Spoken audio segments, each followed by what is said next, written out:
Friends, first tuck your hairs into this manner, and yes, now start braiding like this. After making one braid, you can make another two and simply tie them. After taking the front ends of your hairs, you can simply divide them and inserting rubber bands in it. You have to see that how wonderfully you are going to tuck them like this. After tucking them, you can repeat the process of tucking and crisscrossing the hair strands, and you can make a wonderful bun like this. As you can see, you are done with it.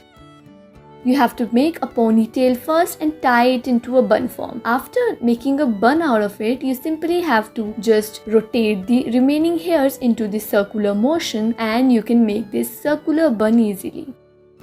You have to first take the front ends of your hairs and start tying a braid out of it. As you can see that how we are going to tie this braid. After tying this braid, you can simply repeat the process for another braid and you are done with it. Hope you guys enjoyed this video. Thanks for watching.